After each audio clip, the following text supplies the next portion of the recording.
You are listening to When Life Gives You Lemons, the podcast that speaks to high-performing individuals who have been through adversity but come back stronger.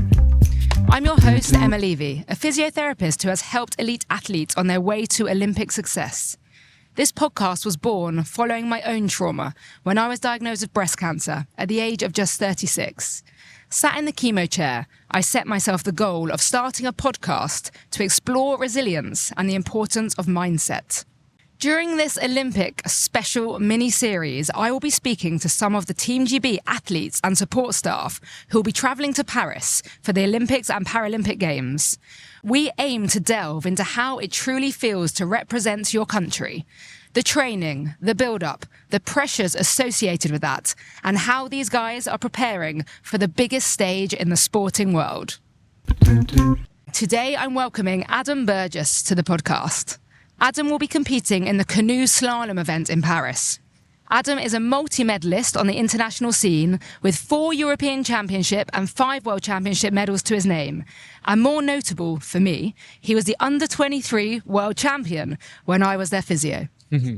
This will be Adam's second Olympic Games. In Tokyo 2021, he placed 4th, finishing just 0.16 seconds behind bronze place. On top of canoeing, Adam is a yoga and breathwork advocate and the founder of Inspired Breath Academy, teaching others how to optimize their breathing and breathe like an Olympian in order to achieve enhanced performance, stress reduction, and increased respiratory efficiency. Adam, it is so good to be sat here with you at Lee Valley Whitewater Centre, an incredible location where you are so lucky to call your home training site. Like I said in the introduction, I worked in Canoe Slalom for 5 years, and my family and friends still think that I worked with rowers.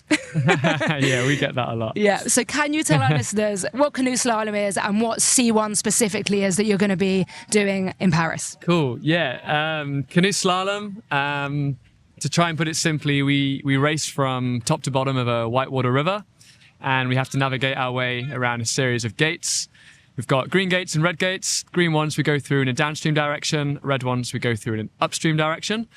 If we touch a pole, we get 2 seconds added to our time, which can be an eternity in our sport. And then, if you miss one, then it's 50 seconds added to the time. So you're essentially out of the race. But it's who can get from top to bottom the fastest, and obviously trying to not incur penalties at the same time. Yeah, and it's a super exciting sport to watch. And there's only 1 athlete per category, so 1 C1 male athlete selected for the Olympic Games. So you had to fight your training partners to achieve this place through selection. And I know how closely you all train together, and I think you recognise how you all make each other better, stronger athletes by pushing each other. So how difficult is that process of competing against your friends in order to achieve your Olympic place? Yeah, selection's brutal. I think one thing that we're always quite good at in the C1 men, I think, last time around for Tokyo when there was myself, Ryan and David all going for it, all worthy of it. And then this time around, probably was more of a 2-horse race between me and Ryan.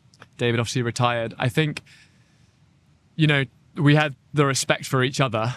And I think that we kind of knew the circumstances. We know how brutal it is, and that only one can go.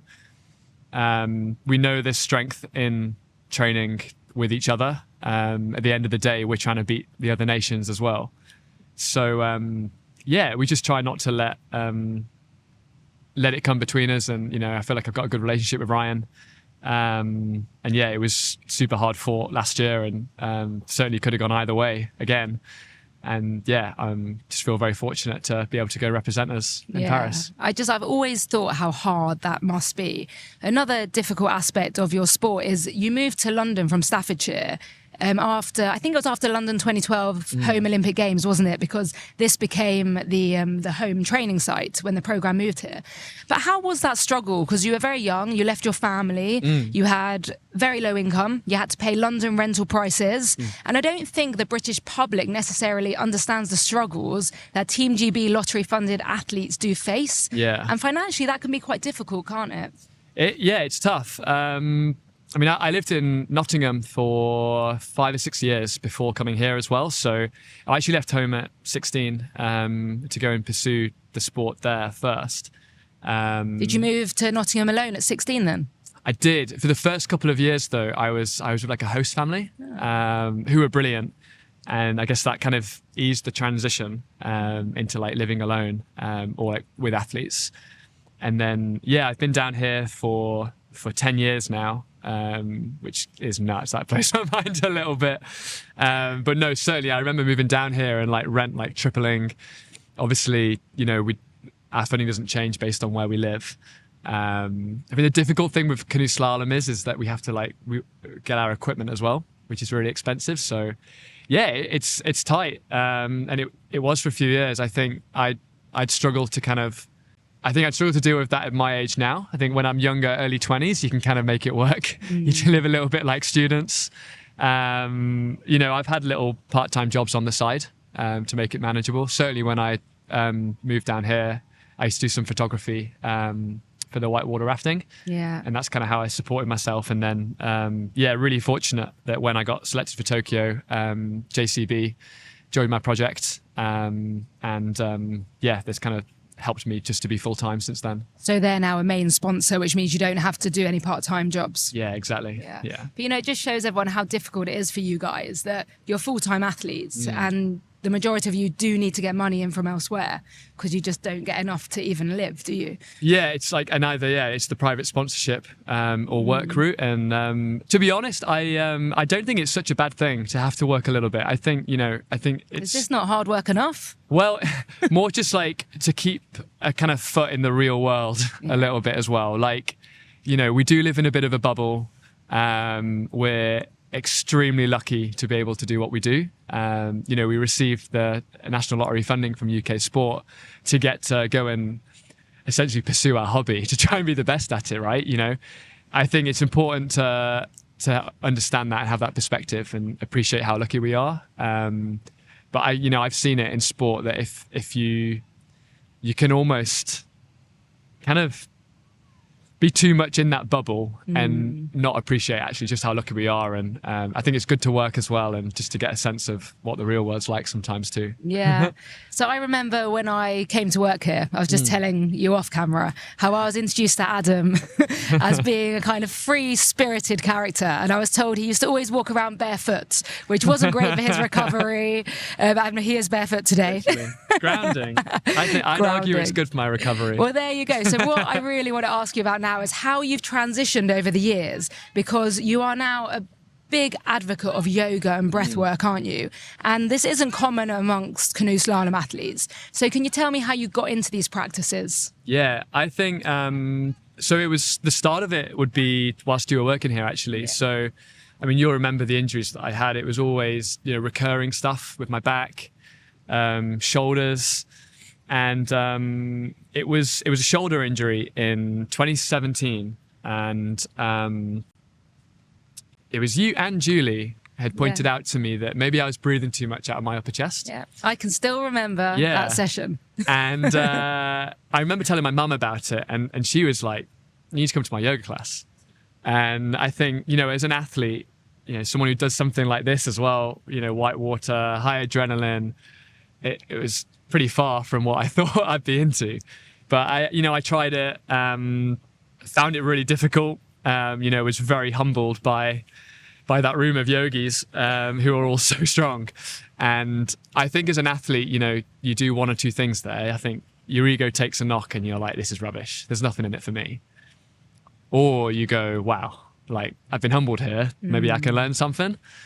And that's kind of where it started. And I guess, with yoga and breath, my practice has been about a different thing, kind of all the time. It seems to come in waves about what it is that's drawing me to the practice. And breath kind of brought me to it at the start. I needed to learn to breathe better. And it is the thing that has fascinated me the most and what I continue to pursue now. It's what I want to share and teach, and I think it's the breath that really has done the most for me in terms of I'm over that phase now where I was injured all the time. I think it's funny, I found myself saying it and now and not intentionally, and now I say it intentionally almost like trying to manifest it and help to believe it. But, I get more robust with age. Most people hit my age and that's when they start getting their injuries. I had mine 10 years ago. And I think it's something that I'm kind of grateful for now, because when the other guys who weren't getting those injuries were able to kind of just carry on, I think they've not had to learn the stuff that I've had to learn to look after myself. And now, because it's so important to me, I'm able to be, in my early 30s and feeling better than ever. And I'm confident that I'll be able to do this, until I'm 40. So you feel the breathwork has made you more robust, but what else about the breathwork do you think has enhanced your performance out on the river?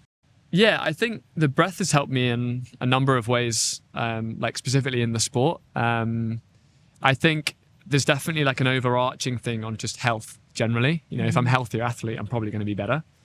But then for sure, there's some actual performance elements to it as well. So, that ability to kind of center myself and have this breath is something I can always come back to. Psychologically, there's a gain there. Physiologically as well, the ability to maintain breathing through my nose at high intensities. Not only do I find that helps me to focus, keep a clearer head, I'm certainly like less in that like fight flight whilst I'm competing. Also, like on a mechanical level, it's better. I have more control. I'm able to use my core more on like the sort of second half, bottom third of the course. Me relearning how to breathe better coincides with kind of an end of an ongoing issue I was having, where I was actually capsizing a lot at the end of my runs in races. I did it here in the World Championships final in 2015. And yeah, it was like a weird phase of it would just happen. And I wouldn't capsize much in training. So it was strange that it was happening in races. So it'd be before the race finished, you'd capsize, and then you'd obviously lose it was loads always of time. towards the end of the course. It never looked like I was going to do something like that. It would kind of just come out of nowhere. And I feel like I understand it now in that I think every time I was racing, because of I didn't have control of my breath, the way I see that now is, and when I watch other people to compete, when they haven't got control of their breath, I'm like, you're rolling the dice, really, of whether you're going to make it to the bottom or not without making a mistake. And now I just feel like I have so much control over my performance. And then that's what we've seen in those years since. We have become like one of, if not like the most consistent performer on the circuit. This episode is sponsored by Recovery from Joint Operations. They are a premier supplier of bracing and cold compression solutions and the only bracing provider able to supply the highest quality knitted supports, complemented by a full range of framed braces. They offer a solution at every step, from elite sport to surgical recovery, and all of the products come with full clinical support and advice. As a physiotherapist, I've seen these in action at the Olympic Games in Paris and can personally highly recommend these products. Get in touch for more information. The website is in the show notes. So if anyone listening wants to, take control of their breath and wants to look a bit further into this, where would you direct them? What do we do as non-athletes to kind of look into this? Yeah, I mean, you can check out inspiredbreathacademy.com and pre-register for some one-to-one training post-Olympic Games. I'll have some groups and an online course up there soon as well. But yeah, I mean, there's a number of places you can go. I mean, your local yoga studio can be a good place to start. Mm-hmm. I think it's really good to kind of have multiple approaches. So there's that Eastern philosophy, and the yogis knew what they were talking about for sure. I think some of it gets a bit lost in like the language, and it isn't always taught, I think, the way that I think we teach it now in like a Western way.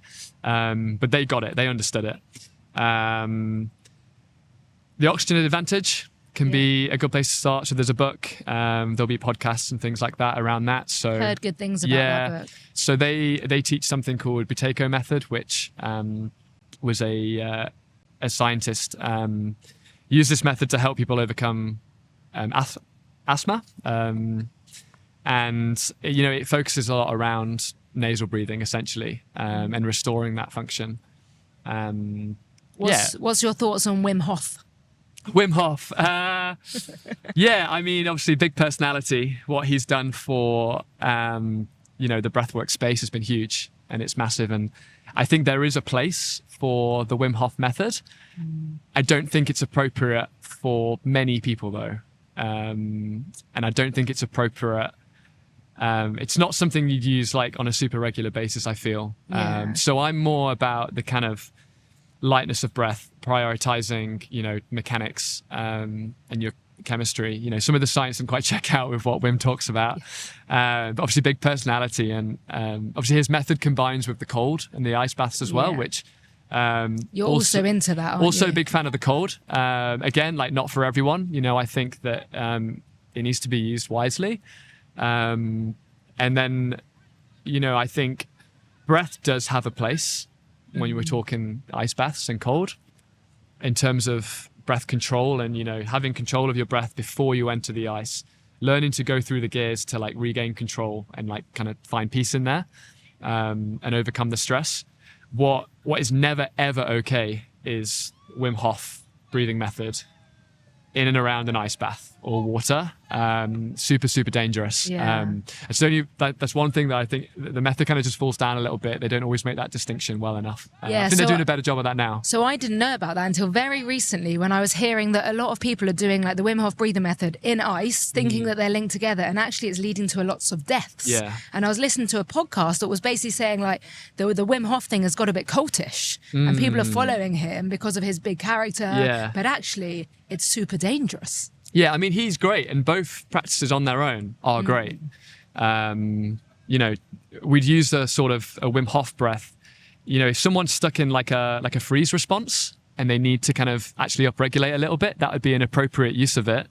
But having the ability to, always restoring a correct mechanics first, the ability to ground yourself and breathe light and breathe slowly, that's always the first stage. And then, we might also use it, as a stressor. So that's what it is at the end of the day. Same as an ice bath. It's a big stressor on the body. And, when we hyperventilate in that way, it's like we're sending the signal to the brain, like, I am dying. Oxygen, is diverted away from the front of the brain, the rational thought center. And that's why, people have these experiences where they're hallucinating and they're like seeing these traumas and things, and I think it does have a space, and we're still learning a lot about it. There's the conscious connected breath community as well, which is a similar kind of thing to Wim Hof method. It's not something that I teach at the moment, but I'm keen to understand it more, and I think because we're still very early stages of really understanding that practice. So as well as helping you in your sport, has breathwork helped you in your daily life? Yeah, I'd say so. So there's not many areas of my life, I think, that haven't improved since I learned to breathe better. Again, a lot of this stuff is maybe like indirect. So, the ability to sleep better. I'm kind of obsessed with sleep at the moment as well. And, breath is an important part of that. Keeping your mouth shut, essentially, overnight. Yeah. Do you still tape your mouth shut? I do still tape my mouth shut at night, yeah. Again, one of those things that, it's a great tool if it's safe for you to do so. So, if there's any risk of obstructive sleep apnea, then we wouldn't recommend it. But also just using like a small piece of tape across like the middle of the lips, it's a pretty safe thing to do. It is going to pop off if the mouth really had to open. But yeah, it's like a simple thing. It costs almost nothing. That's a nice hack to have. But yeah, I mean, when you're sleeping better, you've got more energy through the day. You can stay focused more. The ability to handle like stressful situations. Because you're more present anyway, and you're more calm throughout the day. But then if we do start bringing in things, stressors like these ice baths, hyperventilation techniques, and then we come back to grounding, we're kind of creating a sense of safety within our own bodies, which is just super powerful. We all need that to function. Yeah. I think working in sport has taught me the importance of sleep. And when you look at high-performing people outside of sport, often they don't appreciate the importance of sleep. So you think about, your top corporate people, for instance, that are sleeping 2-3 hours a night because they're working all day. And then they're complaining that they're not recovering, or they're injured, or they're ill. I think I personally feel that sleep is really underrated. Yeah, I mean, we see it in other industries, almost like wear it like a badge of honor. Yeah. I only need 4 hours sleep. And I mean, there are some people that do need less sleep. That is a fact. But I'm pretty sure no one can function like at a really high level on 4 hours. We use this as part of my teaching. So I'm part of this school of breath science practitioners, and we use this great graph that I love showing to people. It's like a human function curve, it's called, and it's like increasing, and then it drops off. And we have like a second line of how we can keep increasing that line, the level of performance, if we implement strategic recovery protocols.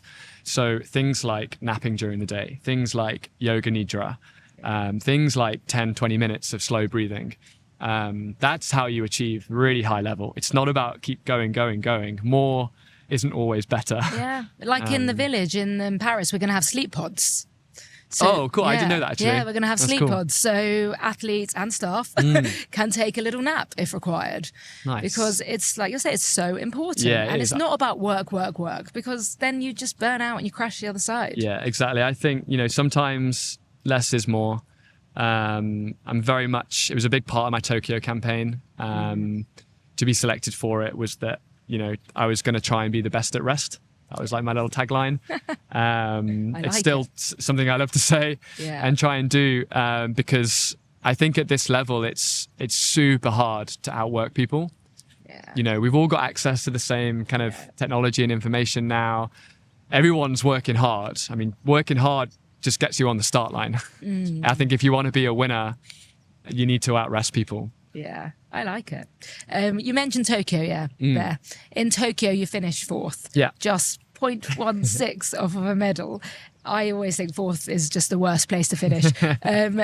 How did you cope with that result, and how did you pick up and go again when you knew that there was 4 years before you could make amends with it?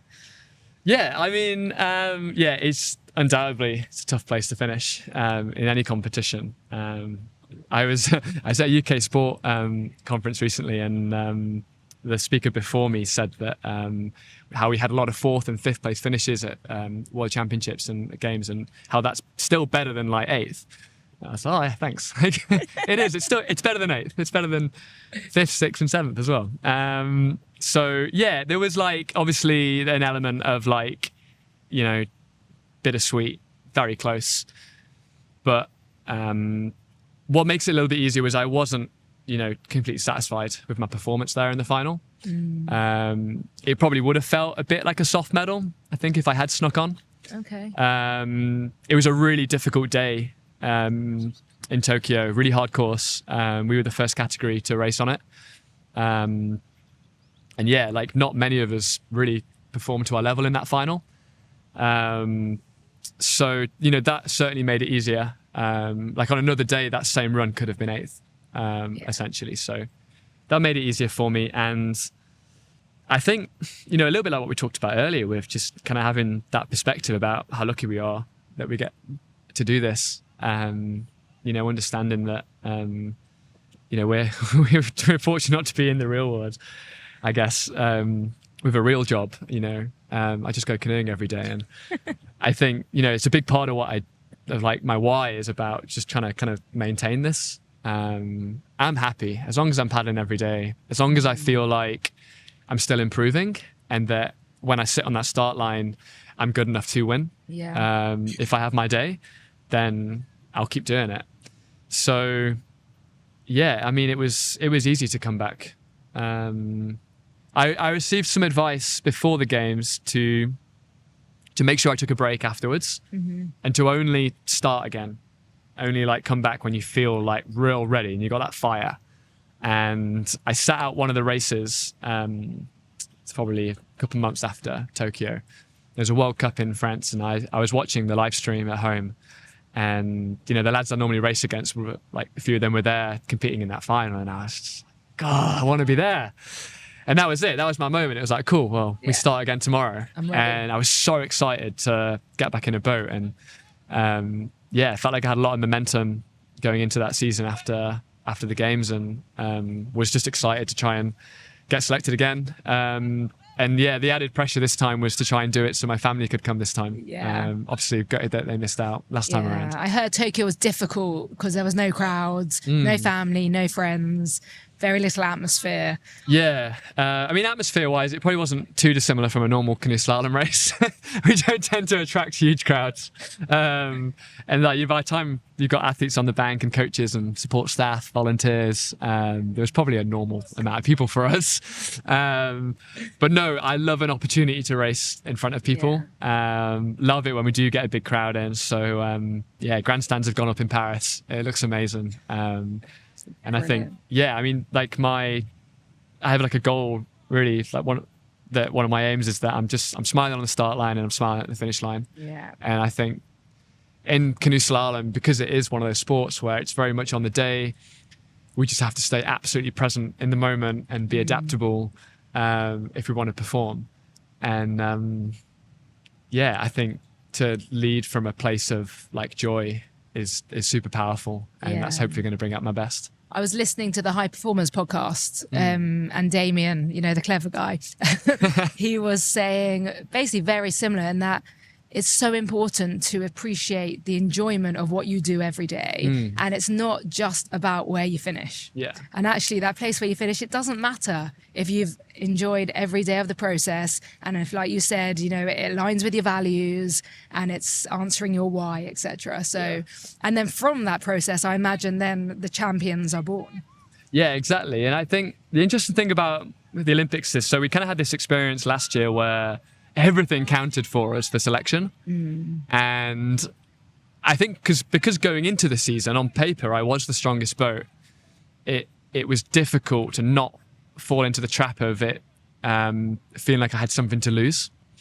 And I think I struggled more last season to stay relaxed whilst I was racing. And then this year already, what I've noticed is it just feels like it's just all opportunity. And even more so with the games, there's nothing threatening about it. Life goes on if I don't win that race. Yeah. Obviously I'm there and that's my aim. I'm there to win. But, I'll be all right if it doesn't happen. And it's a powerful place to be, I think. I wouldn't want to be sat there, pinning too much of my self-worth on that performance because it's a dark place, I think, if it doesn't quite go your way. Yeah, but what about the expectation or the pressure of letting the people around you down? So obviously people like your family and your friends and your coach are very invested in your performance and in the outcome, because essentially as well the outcome does affect the funding in the course sport. yeah So how do you deal with that pressure? I mean, the way I see it, as long as they know that I'm here doing everything I can to try and win that race, then, I know they're happy. They can't ask anything more of me than that. We've got a strong team. I'm confident that we're going to get the medals and our funding will be fine. And then, like friends and family, they'll just be so stoked to watch it. They don't, still as well, a lot of my friends still don't really understand what exactly it is that I do. You're a rower. So exactly, yeah. I think it's, it's cool. It's just exciting, I think, to know that I'm going to sit on that start line and, if I have my day, I can win that race. Yeah. And then it's powerful and I feel secure in knowing that if that doesn't happen, life goes on and there's plenty more to be excited about. Yeah. So, yeah. Adam, do you think you are a resilient person? Yeah, I'd say so. Do you think you got that from sport or from your upbringing?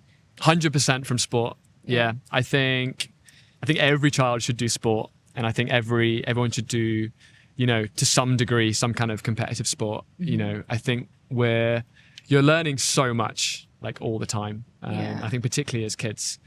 And I think, if you're staying in sport, then inevitably things come up, injuries, missing selection, not getting the results you want, things like that. And you got to find a way to deal with that.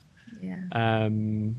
For me, I think it's kind of always been about having a bit of perspective. You remember Rasbo? Yeah. A coach here in Canoe Slalom. Yeah, I was very fortunate to have Rasbo was a coach when I was kind of a teenager. You know, he taught me a lot, and pretty early on, he told me, he was like, you know what? He's like, when you get to my age, he said, you look back on your career, and it's not the medals, it's not the performances that you remember. It's like you remember like all the good times you had with your friends and all the places you visited and the people that you met. Yeah, well, that's the enjoyment side. Exactly, yeah. And he says that I remember we were building up to selection one year in Nottingham, and he says, you know, if you walked like 10 minutes down the road from here and asked what was going on the river, they wouldn't have a clue. And in your mind right now, it seems like the biggest thing ever. Yeah. And yeah, that kind of opened my eyes a bit. And I think I've kind of always had that perspective ever since. And just try and enjoy it for as long as I can. Yeah. So in terms of specific strategies which you think have helped to drive you forwards, we've talked about breathwork, we've talked about yoga, we've mentioned cold therapy. You've told me you've now got a sauna as well. Is there anything else that we haven't mentioned? I mean, when we spoke about sleep, and you spoke about the sleep pods in Paris, I was thinking about, I'm a bit of a diva when it comes to sleep. So, I mean, my sleep pack that I'll be taking with me will include my blue blockers, so my red glasses that'll go on after dinner to help me wind down. Pretty strict on screen time at night. Before bed, so phone at home usually gets plugged in like a different room. See it again in the morning, but also try to stay away from it for that first kind of hour or so of the day. I'll take my weighted blanket with me, my eye mask, my sleep tape, of course. I have an air purifier by my bed at the moment, so obviously, you know, just like polluted air everywhere, even outdoors, sadly, but indoors in particular, you know, the air can get quite stagnant. So I have that so that the air that I'm breathing is also good. But I kind of like the sound, the kind of low level fan on it helps me sleep. So it's like white noise. I'll be taking that with me. Yeah. My water machine. Oh my goodness. I'm a bit obsessive, you know, I think with like health at the moment. But yeah, don't trust the tap water. Bottled water? So I have, well, the thing with bottled water is just then all the plastic. So it ended up, I've got a reverse osmosis machine, which essentially the water comes out like too clean almost. So the machine adds minerals back in. So yeah, that stuff's super high quality. Do you think you can get over obsessed with health? Oh, absolutely. Yeah, I think, and it's something that, you know, I think about quite a lot at the moment, that I think trying to strike a balance of being kind of like, you know, that 80-20, maybe even 90-10, actually, when it comes to diet and health. I think it is really important. I think there's so much processed food out there and how normalized it is, how normal it is to eat just absolute garbage, drink alcohol, things like that. You know, I think people are starting to cotton on to what a scam alcohol is. You know, certainly my generation and those that are younger, you know, people are drinking less and less, I see. Yeah, right. To the point now where, you know, I'm kind of, you know, I'm not 100% sober. You know, certainly in the build up to races, I don't drink alcohol, but I feel like, you know, once or twice a year, there might be an occasion, a wedding, something like that, where I do feel like I just want to be on the same level as everyone else. But otherwise, I avoid it altogether. And yeah, I think you'll see, like, if you track any kind of data, like sleep data, HRV, that sort of thing, you know, HRV goes through the floor overnight, even after like one drink. Yeah. And I think more variability for people that don't know what HRV is. So how do you stop yourself not becoming too obsessed? Because obviously you are very into health, like you said, you've got more and more obsessed with health. Like, I can't believe this is the kid that used to eat tubs of Nutella because the nutritionist told you to put on weight. You used to sit there eating tubs of Nutella. So obviously you've transitioned to this super health focused guy, but you don't want to go too obsessed. So how do you hold yourself back? Yeah, I think because I've seen the benefits. I mean, that's why that I do it. I feel better than ever, even though I'm getting older. And then, I think it's probably started really for me when I remember I went through a phase of having 30-day or 50-day build up to my main peak where I'm going to do everything right for this period. And then it had come to afterwards and I wouldn't want to let go. I wouldn't want to have the cheat meal or the big night out or something like that. And then if I did do it afterwards, I'd be like, oh, I just want like a bit of broccoli and to go to bed at 9 o'clock, you know?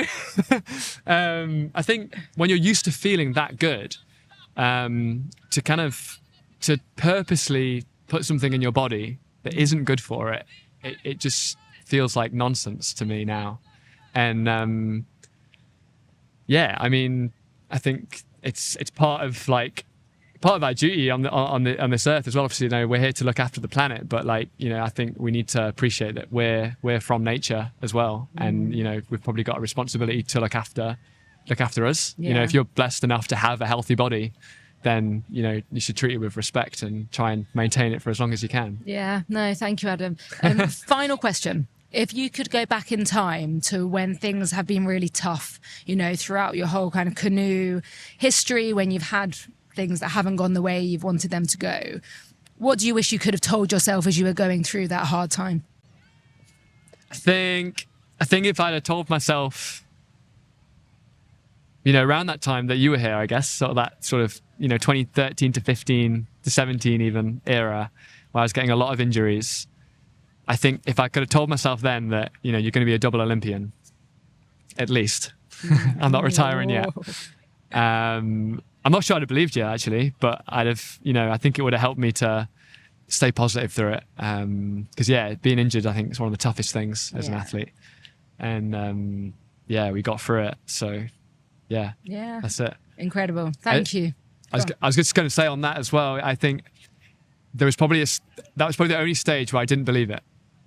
Was probably actually when I was probably close, you know. I was certainly a lot closer then than I was when I was 10. But I believed it a lot more when I was 10. And that's because you reach that age, don't you, where you get older and older, and it gets more and more competitive, and you realize just how hard it is, and then maybe that belief starts to drop off a little bit. And then it happened. And then I mean, I had a feeling I was going to get the spot for Tokyo. I kind of knew that was going to happen. And I remember you telling me that. I bumped into you here at a competition, and I said, how's it going? You're like, I've got a feeling I'm going to get it. Well, I'd seen it essentially. I felt like I had this vision, and I saw it happen, and it was like a really emotional moment for me, actually. And it was like 10 months out from selection, and because I felt like that happened. I think I hang out with yogis too much, I think. I remember one of my teachers saying to me, he was like, yeah, dude, like it's already happened. Like, you're just living it now. And I was like, yeah, but the more I spoke about it, the more it felt real. And then, I bumped into you. I saw other people asking, how's the selection going? And, you know, it was so intense that year. But when I told people that story, it was the way they looked back at me that I was like, they believe it too. And I was like, I am going. And it just kind of kept reaffirming it for me. And, you know, I know it's nonsense, but I think that maybe that little bit of blind belief, that could have been the difference. Yeah. Belief, hope, manifestation, really. That's what it is, isn't it? Yeah. Amazing. Thank you, Adam. I honestly, I think you're an absolute champion on and off the water. When you became under 23 world champion, it was actually my first trip away with Team GB as a physio. Do you remember, actually, when you brought that up at the start of the chat as well, the night before finals, we went out trying to find a pharmacy that had an ear infection tonight. I remember. And it took us hours to try and find one, and then we're translating all the ingredients to check them out for doping. Yeah, because we're in Brazil. And then in the end, we were like, let's not risk it. I just raced with the pain. There you go. So it was because of me you won that medal. But you know, being part of that winning team, it was a real career highlight for me. So watching how you've transitioned from that Nutella eating boy to this yogi breathwork advocate, you know, you're an excellent athlete. It's been an honour to watch, and I can't wait to see you absolutely smash it in Paris, where I know you are going to. Thanks very much. Can't wait. Yes. Thank you so much to listening to this chat with Adam Burgess on the banks of this amazing Lee Valley Whitewater Centre. I hope it's got you as excited for the Olympic Games as me, because there's not long to go. So switch on and tune in to watch Adam winning his medal.